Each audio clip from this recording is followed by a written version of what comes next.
Bienvenue sur le podcast de Bonnet et Doyen Conseil. Nous sommes Guillaume Bonnet et Jérémy Doyen, anciens banquiers privés, et nous sommes les fondateurs de notre cabinet de conseil en gestion de patrimoine. Nous souhaitons par le biais de ce podcast vous donner les clés pour gérer votre patrimoine financier et immobilier, obtenir des revenus complémentaires, maîtriser votre fiscalité et anticiper votre transmission.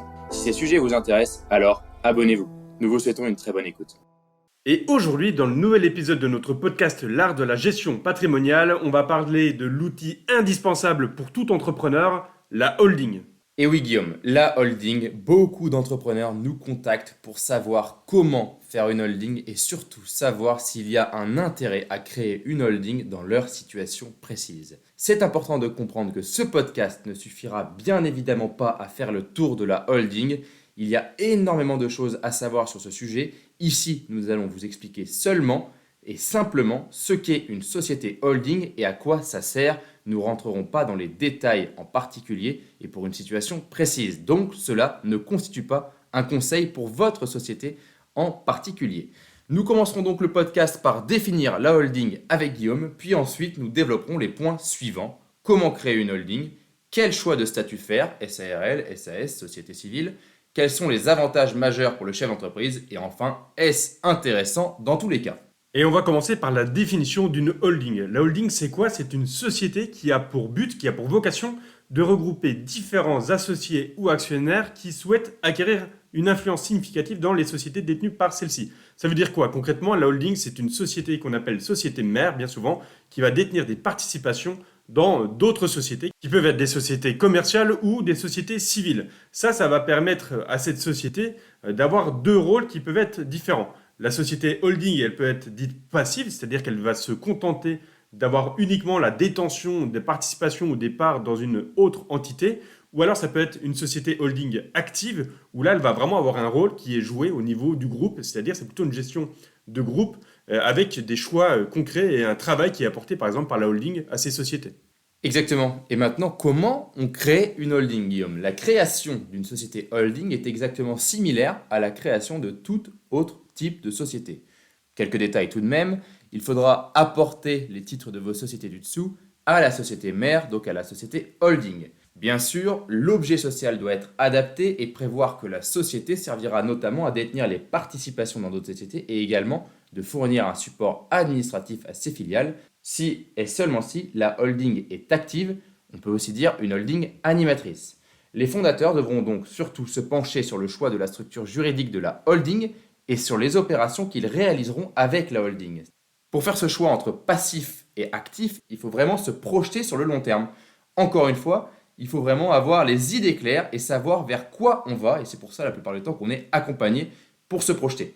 Une holding, vous pouvez la détenir seule ou à plusieurs. C'est important de le savoir aussi. Un entrepreneur peut tout à fait être directeur de sa société, donc président ou directeur général ou gérant majoritaire de sa SARL ou de sa SASU en bas, et derrière est également propriétaire seul de sa holding. On n'a pas besoin d'être plusieurs pour créer une holding. Ça peut être un choix important à faire entre être plusieurs ou être tout seul dans sa holding. Et pour ça, il faut être vraiment accompagné. Allez, on parle maintenant de la forme juridique. Guillaume, comment faire le choix entre la SAS, la SARL ou la société civile? Eh bien, déjà, on l'a dit, la holding, avant tout, pour simplifier les choses, c'est une société comme une autre au départ. C'est-à-dire qu'on va, comme dans n'importe quelle société, devoir faire un choix, tu l'as dit, entre différentes formes juridiques. On a parlé de la SAS et de la SARL parce que c'est les choix qui sont le plus souvent faits dans ces types de structures. Mais il peut également y avoir des sociétés holding qui soient des sociétés civiles.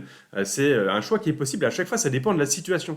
C'est pour ça qu'il est extrêmement important d'être accompagné sur cette partie-là. Parce que si on se trompe au démarrage sur le choix de la forme juridique, ça peut être préjudiciable parce qu'il faudra faire des changements en cours de vie de la société, soit 1 an, 2 ans plus tard, en fonction des projets que vous allez avoir. Une fois qu'on a cette idée-là en tête, c'est donc une création de société. Cette société, on va devoir choisir la forme juridique qui sera la plus adaptée au projet qu'on en a. Si notre holding elle a pour but, par exemple, de détenir une SARL, peut-être que ça peut être intéressant à ce moment-là d'avoir une SASU ou une SAS au-dessus. Ça dépendra pour la SASU si on est seul ou la SAS si on est plusieurs. Mais vous comprenez, là, l'intérêt, c'est d'avoir deux formes juridiques différentes pour profiter des avantages de l'une et profiter des avantages de l'autre. On va pouvoir combiner tout ça grâce à la holding et grâce aux différentes possibilités que offre la détention d'une société par une holding. Attention, c'est aussi des fois intéressant d'avoir une SARL en dessous et une SARL au-dessus. Et même dans certains cas, d'avoir une SAS en dessous et une SAS au-dessus. Ça dépend vraiment de chaque situation, parce que pour lever des fonds, on sait qu'il est souvent plus intéressant d'avoir une SAS, donc ça dépend de votre projet. Et si, par exemple, c'est plutôt un projet qui va rester familial, la SARL peut tout à fait être adaptée pour la partie rémunération et la partie charges sociales qui sont souvent plus faibles dans une SARL qu'une SAS. Bien sûr, si vous vous projetez aussi de vous distribuer des dividendes, alors si vous avez une SARL en dessous, il va peut-être falloir vous faire une SAS au-dessus. Tout ça, vous comprenez bien qu'il faut être accompagné parce que vous ne prendrez jamais la décision tout seul de choisir la SAS, la SARL ou la société civile pour votre holding.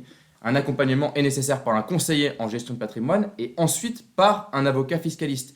Pourquoi ? Parce que le conseiller en gestion de patrimoine va se projeter avec vous dans tous vos projets, immobilier, investissement financier, investissement locatif dans l'immobilier s'il faut, SCPI, placement financier en bourse. Tout ça, c'est important de le projeter avec le conseiller en gestion de patrimoine et bien sûr, adapter votre rémunération à ce que vous souhaitez comme objectif. Tout ça, vous le faites avec le conseiller en gestion de patrimoine. Une fois que vous avez votre projet, vos objectifs et votre conseil, vous allez voir l'avocat fiscaliste qui va vous permettre par la suite tout simplement de créer votre holding et d'utiliser le commissaire aux apports pour réaliser un apport de votre société fille à votre société mère ou une vente à soi-même. Tout ça, on ne rentrera pas dans le détail, mais tous ces sujets, vous comprenez qu'il est très très important de se faire accompagner. Bon, on va en venir au sujet que tout le monde attend. Pourquoi créer une holding ? Quels sont les principaux avantages de la holding ? On va en aborder que 3 avantages alors qu'il y en a bien plus. Et oui, parce que la holding, en plus d'isoler les fonctions support au sein de la holding qui a ce but-là de gérer le groupe et de mutualiser ainsi les services qui vont être faits aux filiales, donc les filiales, c'est les sociétés filles qui sont détenues par la société holding, mais il existe plusieurs avantages et on va commencer par parler du premier. Le premier avantage de la holding, c'est d'utiliser le régime mère-fille. Entre une holding et une filiale, on peut utiliser ce qu'on appelle le régime mère-fille qui va permettre à la société holding, dès lors qu'elle détient une participation d'au minimum 5% dans une autre société, de pouvoir profiter de ce régime-là qui permet une exonération. Finalement, quand vous allez faire remonter les bénéfices de la société fille vers la société mère, vous allez pouvoir avoir droit à une exonération de 95% de ce qui est remonté. Et c'est une quote-part obligatoire de 5% seulement qui sera retenue dans le holding pour calculer l'imposition à l'IS au niveau de la société mère.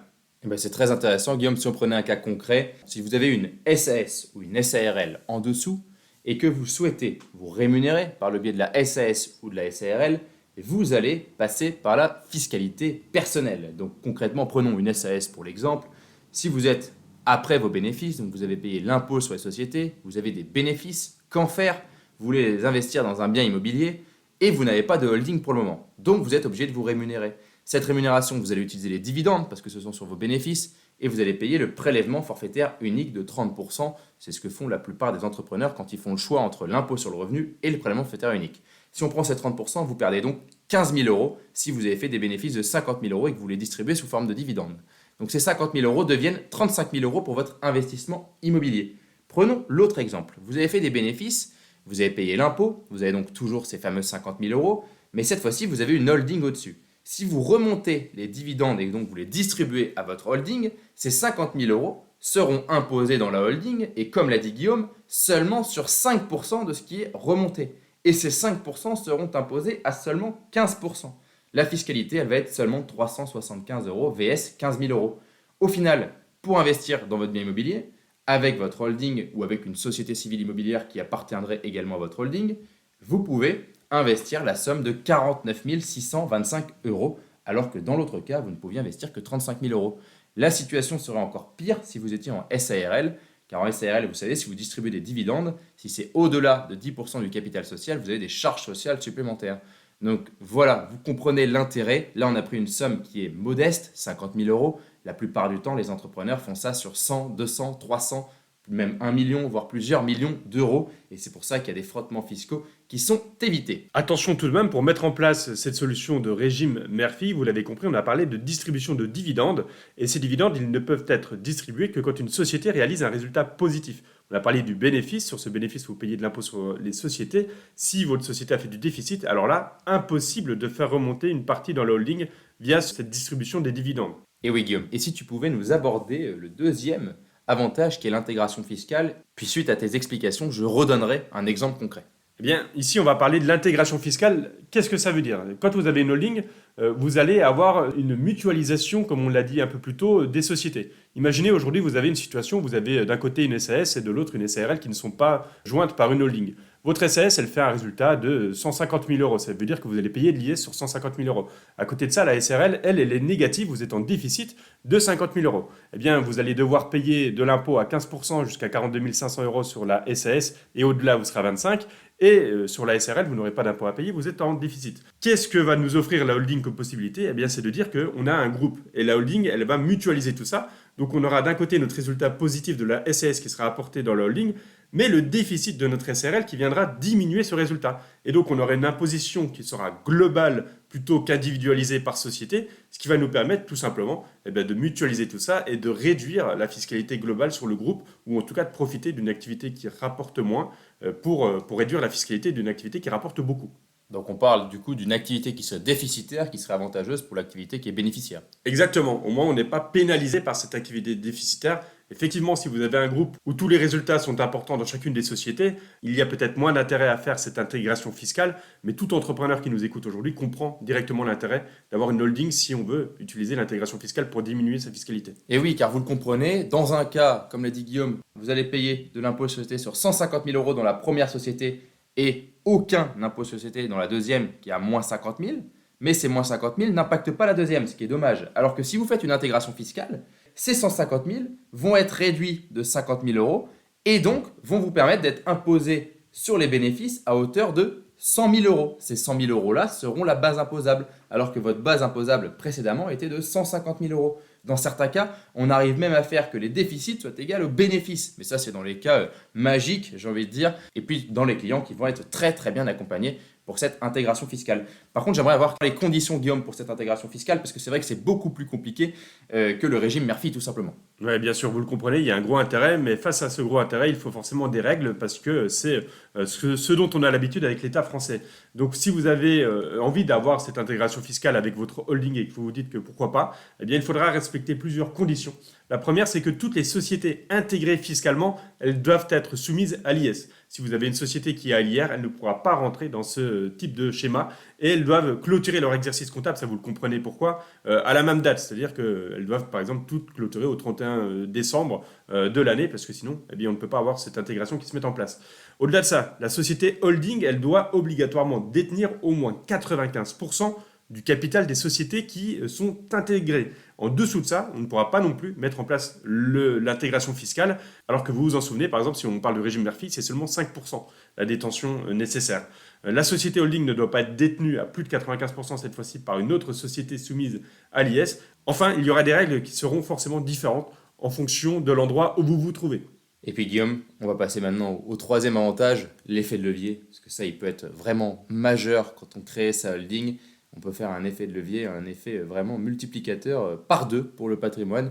On va expliquer comment. Et oui, pour l'entrepreneur qui nous écoute aujourd'hui, il y a une force incroyable à faire un schéma holding au moment de la constitution. Quand on constitue une société holding, on a plusieurs solutions pour pouvoir apporter les titres de la holding et que la holding devienne vraiment une société mère. Ces solutions, c'est soit l'apport, là vous n'avez pas d'échange pécunier, vous n'avez pas d'échange financier d'un côté et de l'autre, c'est simplement vous qui apportez vos titres, mais il y a également la possibilité de faire ce qu'on appelle un LBO, un leverage buyout, qui permet à l'entrepreneur, personne physique, de vendre les parts de sa société ou les actions de sa société à sa société holding cette fois-ci qu'il vient de créer. Et c'est la holding en tant que personne morale qui va emprunter auprès de la banque pour financer cette acquisition et qui va verser ce montant à l'entrepreneur vendeur en personne physique qui va permettre d'avoir du coup du cash. Donc tu es en train de me dire, Guillaume, que je vais me vendre à moi-même ma société. C'est exactement ça. C'est quelque chose qui existe pour l'immobilier, on appelle ça l'OBO. Eh bien, ça existe également pour les sociétés. Il faut bien sûr faire valoriser sa société par un expert comptable pour être dans le juste. On ne peut pas faire n'importe quoi avec la valorisation. Mais imaginons que votre société soit valorisée, allez, disons 500 000 euros. Eh bien, c'est 500 000 euros qui vous seront versés par votre holding directement dans votre poche après fiscalité. Et c'est votre holding qui devra rembourser à la banque l'emprunt qu'elle aura fait. Mais c'est une personne morale. Ce n'est plus vous directement qui détenez la société. Et est-ce qu'il y a un intérêt à chaque fois à faire ça? Eh bien, là encore, ça va dépendre forcément des conditions du marché. On va parler des conditions de taux. actuellement, pour un entrepreneur qui voudrait emprunter, vous savez qu'une personne morale, une entreprise, quand elle emprunte, on n'est pas sur 25 ans, on est sur des durées plus courtes. Donc le coût actuellement, il est au-delà de 5% à l'heure où on enregistre le podcast, ce qui veut dire qu'actuellement, c'est peut-être moins intéressant parce que la holding va s'endetter fortement avec de lourds remboursements à faire selon la valorisation que vous avez. C'est des gains en moins que vous aurez quand vous aurez votre holding constituée et qui seront mangés, entre guillemets, par le remboursement de l'emprunt. Mais il y a 2 ou 3 ans, quand les taux étaient beaucoup plus bas, alors là, c'était souvent des opérations de jackpot pour l'entrepreneur. On vendait, la holding s'endettait, mais avec un faible coût de l'emprunt, et on avait une super opération financière. Nous, en tant qu'entrepreneurs, on touchait du cash, et la holding, elle s'endettait. Ça pouvait également faire de la charge pour l'impôt sur les sociétés et réduire cet impôt sur les sociétés au niveau de la holding. Et puis je suppose que ça dépend aussi des projets personnels de l'entrepreneur. Évidemment, la holding en soi, déjà quand on la constitue, ça dépend des projets qu'on va avoir.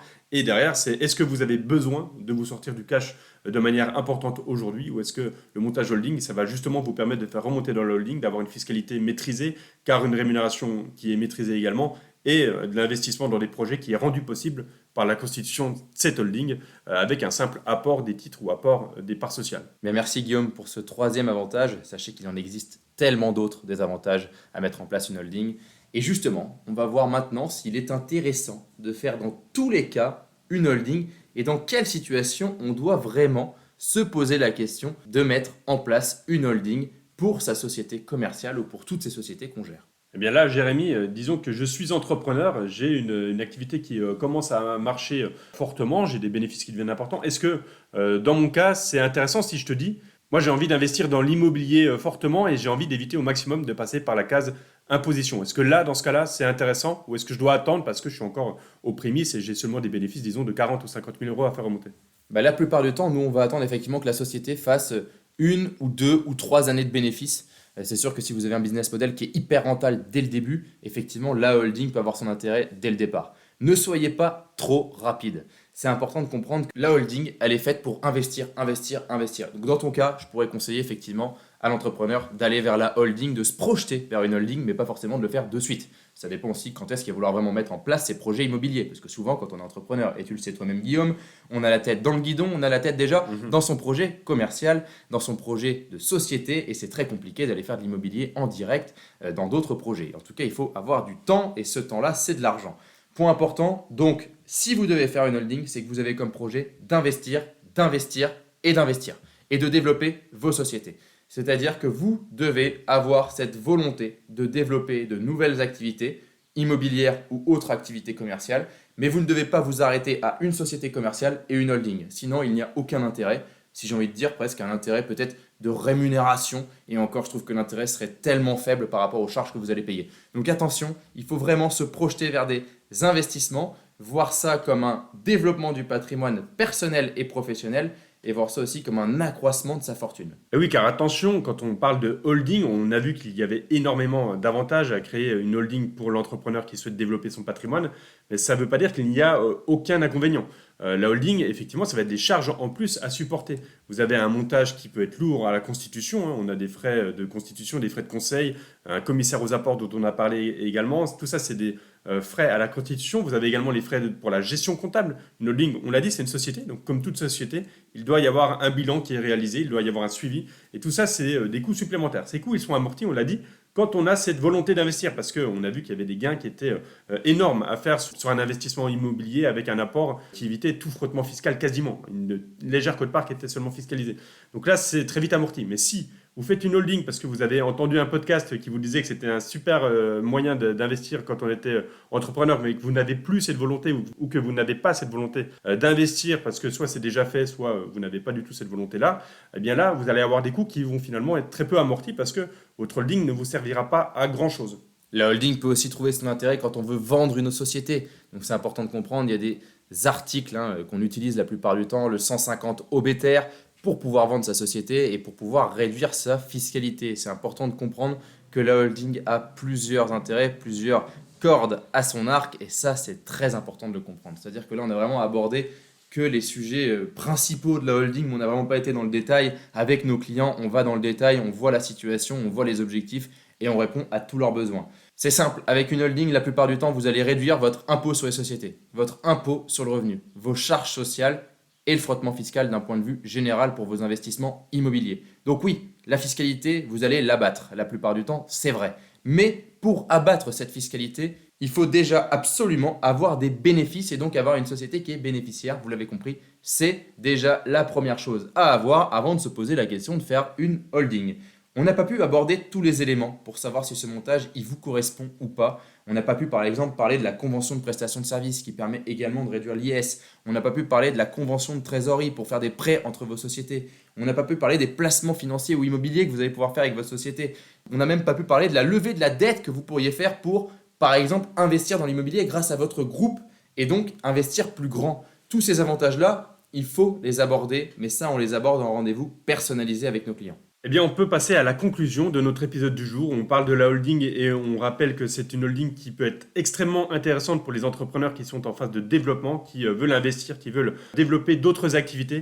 Là, la holding, elle prend tout son sens. La holding, il faut vous faire accompagner, ça c'est le point principal à retenir de ce podcast, parce que cet accompagnement vous permettra de choisir les statuts. On en a parlé au tout début du podcast, il vous permettra également de faire les bons choix dans la détention, le nombre de parts que votre holding doit acheter, dans la constitution avec l'apport des titres ou bien la vente, selon la période dans laquelle vous allez vous trouver au moment où vous ferez cette opération, et dans l'ensemble des choses qui sont possibles de mettre en place par la suite. Une fois que tout ça s'est constitué, une fois que la holding détient les parts ou détient les actions de votre société commerciale, on va pouvoir mettre en place, on l'a dit, le régime Murphy, on va pouvoir mettre en place peut-être l'intégration fiscale si c'est ça qui est plus intéressant dans votre situation. On peut parler des autres possibilités, la convention de prestation de services, tous les éléments que tu viens d'évoquer également, Jérémy. Tout ça, c'est tous les avantages de la holding. Bien sûr, pour que ça fonctionne, il faut qu'on ait une activité qui, elle, soit déjà en train de marcher correctement, qui fasse des bénéfices et qui nous permette de profiter de tous ces avantages. Sinon, il vaut peut-être mieux attendre 1 année, 2 années, 3 années, le temps de réunir les conditions nécessaires pour profiter de l'ensemble des éléments que la holding peut offrir à l'entrepreneur. Et si vous avez apprécié nos contenus, n'hésitez pas à nous mettre 5 étoiles sur Spotify ou Apple Podcast. On a besoin de vous pour faire grandir ce podcast et pour avoir plus d'écoute. Bien sûr, n'oubliez pas de vous abonner si vous ne l'êtes pas encore. Et pour aller plus loin, vous pouvez aller écouter l'épisode 35, la holding pour investir dans l'immobilier locatif. Ça vous permettra d'avoir une autre vision et là c'est réellement pour investir et donc un autre avantage encore de la holding. Si vous souhaitez prolonger la discussion, alors vous pouvez directement prendre contact avec nous sur notre site bonnetdoyenconseil.com. C'était Guillaume Bonnet et Jérémy Doyen et nous vous remercions pour votre écoute. À bientôt pour un nouvel épisode.